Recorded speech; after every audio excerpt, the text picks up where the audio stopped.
ये बात तो जानते हैं कि भाई टेंसेस के बारे में कि प्रेजेंट टेंस होता है, पास्ट टेंस होता है, फ्यूचर टेंस होता है।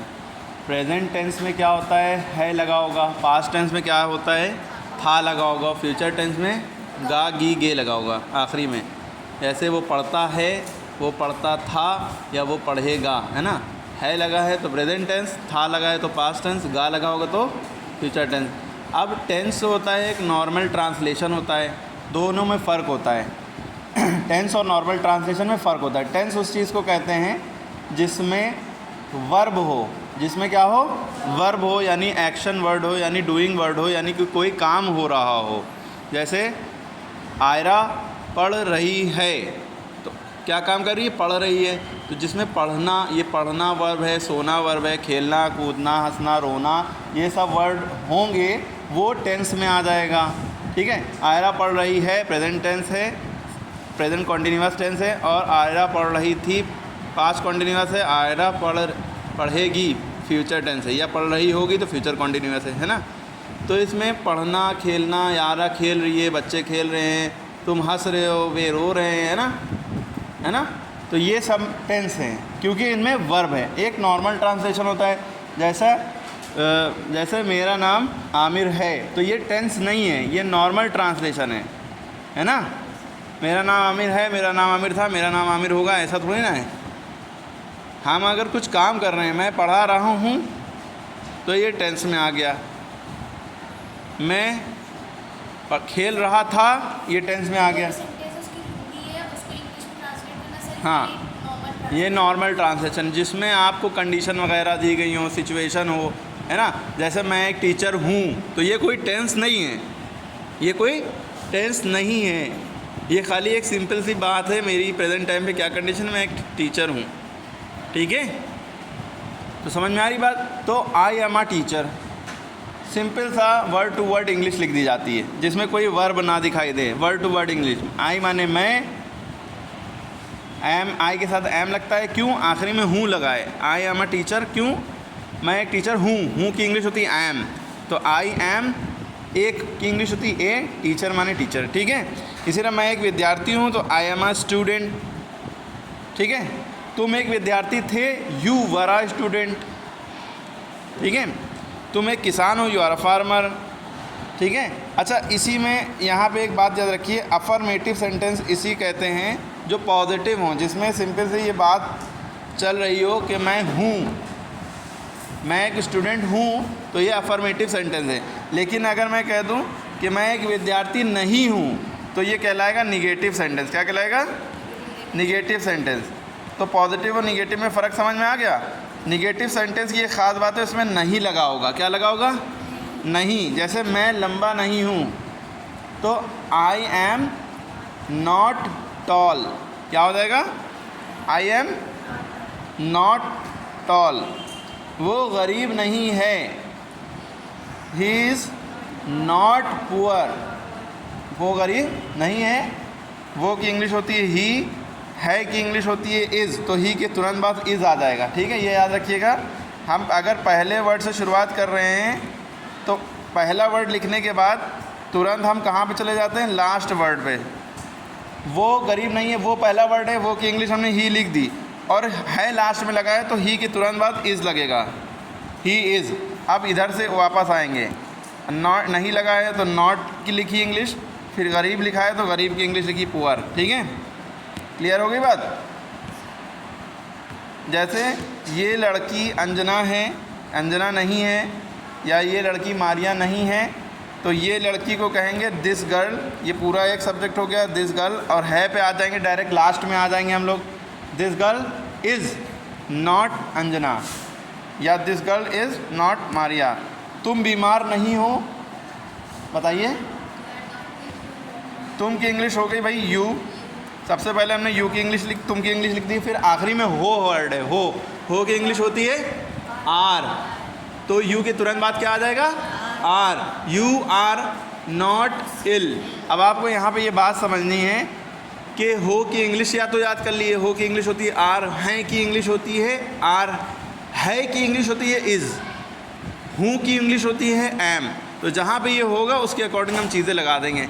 या आप दूसरी ट्रिक याद रखिए, आई के साथ एम लगता है, बाकी दुनिया में कोई ऐसा वर्ड नहीं है जिसके साथ एम लगे। आई के साथ ही एम लगता है। I am a doctor, I am a teacher, I am a student, I am this, I am that, ठीक है। और आर जो है वो कुछ प्लूरल के साथ लगता है, जो कि प्लूरल चीज़ें होती हैं उनके साथ। जैसे प्लूरल आपको पता होना चाहिए क्या क्या प्लूरल होता है। यू, वी, दे, क्या क्या प्लूरल होता है? यू माने तुम या आप, वी माने हम, और दे माने वे। इन सब के साथ क्या लगेगा? आर लगेगा। You are, we are, they are, ठीक है। तुम हो, हम हैं, वे हैं, क्या है? डॉक्टर या टीचर, स्टूडेंट या कुछ भी आगे लगा दो। क्लियर हो गई बात? इसके अलावा आर किसके साथ लगता है? जो प्लूरल चीज़ें होती हैं, बहुवचन होती हैं, एक से ज़्यादा होती हैं। जैसे बॉयज़, बॉयज़ में एस लगा है तो ये बॉय प्लूरल हो गया, बहुत सारे लड़के। तो इसके साथ इज़ नहीं लगेगा, एम नहीं लगेगा, आर लगेगा। Boys are, boys are. Children के साथ क्या लगेगा? चिल्ड्रन के साथ क्या लगेगा? आर। चाइल्ड के साथ क्या लगेगा? चाइल्ड के साथ क्या लगेगा? चाइल्ड में तो सच्चा, चाइल्ड माने होता है बच्चा, बच्चा होता है सच्चा। चाइल्ड एक हुआ, चाइल्ड एक हुआ, सिंगुलर हो गया। और सिंगुलर के साथ क्या लगता है?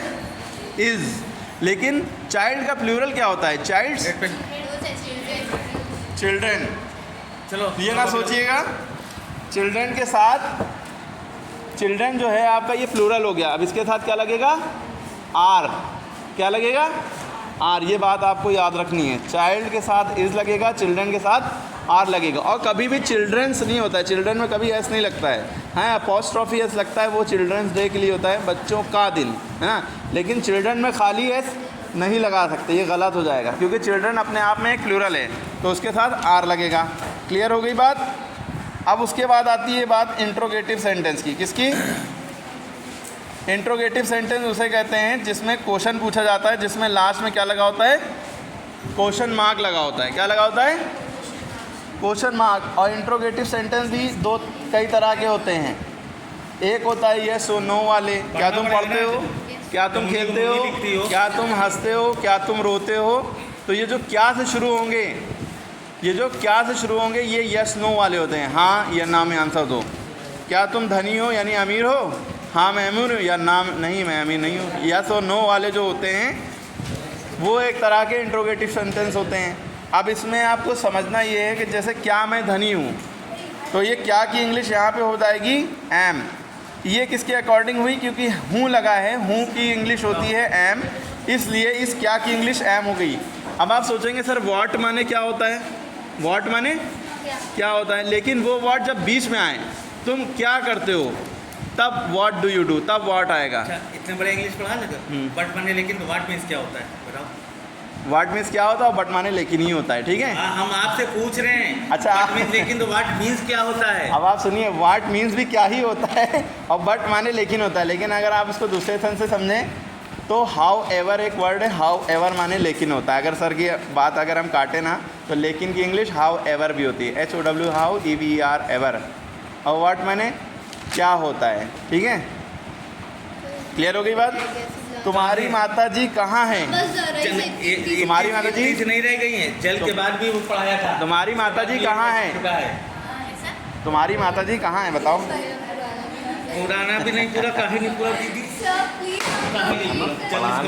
भाई हम पढ़ाने नहीं, जुम्मा है, हम जुम्मे वाले में दिमाग शुरू। तुम्हारी माता जी कहाँ है? इकरा, हाँ नहीं एक इतना सा रह गया, एक पूरा छोटा बड़ा है। चलिए कौन बताएगा? देखिए, तुम्हारी की इंग्लिश होती है योर। अब आप सोचेंगे कि पहले तुम्हारी लिखा है तो योर पहले लिख दें, ऐसा नहीं करा जाता है।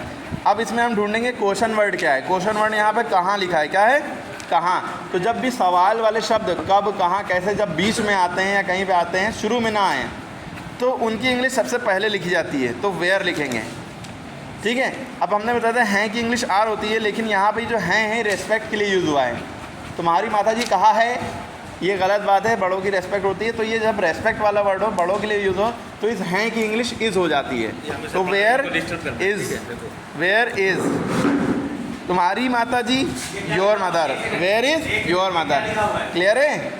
क्या लिखा हुआ है? इसके बाद क्या वे व्यापारी नहीं हैं? अरे डिस्टर्ब, इसको तुमको इंग्लिश अल्फाबेट में 3 कॉलम में अरे USOC जाओ यार। 80 हो गया, ठीक है, 3 लेफ्ट फॉरवर्ड में हो गया, ठीक है। अच्छा बता चुके हैं, समझ गए। अच्छा बता रुके। चलिए इसके बाद देखिए, क्या वे व्यापारी नहीं हैं। आप सुनिए, क्या वे व्यापारी नहीं हैं। अब यहाँ पे क्या लिखा है, कल वाली का है तेरा। क्या। अब देखिए पहला वर्ड क्या आ जाएगा, तो भी कभी भी क्या की इंग्लिश व्हाट नहीं लिखेंगे, ये बात याद रखिएगा। जब पहला वर्ड क्या होगा तो कभी भी उसकी इंग्लिश व्हाट नहीं लिखेंगे, ये बात बहुत ज़रूरी है याद रखने के लिए। जब पहला शब्द क्या होगा उसकी इंग्लिश व्हाट नहीं लिखेंगे, उसकी इंग्लिश हम देखेंगे लास्ट में क्या है। कोई टेंस में बात नहीं हो रही है, तात ते नहीं है, रहा रही रहे नहीं है, तुमको फ्री कर दिया। हैज़ हैव नहीं है, तो उसमें है को देखकर हम ले लगाएंगे कि क्या वे व्यापारी नहीं है। अब वे बहुत सारे लोग हो गए, है ना, तो वे की इंग्लिश होती है दे। अब उसको देख के हम क्या की इंग्लिश लगाएंगे, वे को, वे के साथ दे के साथ आर लगता है, तो इज़ एम आर से शुरू करेंगे। आर दे नहीं है तो नॉट, और व्यापारी तो बिजनेसमैन, ठीक है। बता रहे हैं। अब इसके बाद देखिए आगे क्या है, क्या वे अपने कमरे में हैं, क्या वो अपने कमरे में हैं। अब है की इंग्लिश इज़ होती है की इंग्लिश क्या होती है, बोल रहे थे जैसे लगा। इज़। है की इंग्लिश शट अप। लाओ इधर है जल्दी से। वो की इंग्लिश होती है इतनी जल्दी करनी ही। कहोगी। वो की इंग्लिश क्या होती है, ही। अब क्या वर्ड है, क्या की इंग्लिश यहाँ पे है को देख के लगाएंगे। है क्या है, इज़। है की इंग्लिश होती है इज़, तो इज़ के बाद हम सब्जेक्ट आएगा तुरंत। Is he in his room, अपने कमरे में है। क्या तुम प्रसन्न हो, तो आर यू हैप्पी। अब हो की इंग्लिश आर होती है, तो क्या की इंग्लिश व्हाट तो होगी नहीं, क्योंकि लास्ट में सबसे पहला वर्ड जब जो क्या होता है तो उसकी इंग्लिश व्हाट नहीं होती है, ठीक है। तो आर यू नॉट हैप्पी, क्योंकि नहीं लगाए तो नॉट लग जाएगा, ठीक है। इस तरह से होते हैं, ये सेंटेंस प्रैक्टिस करनी है, ठीक है।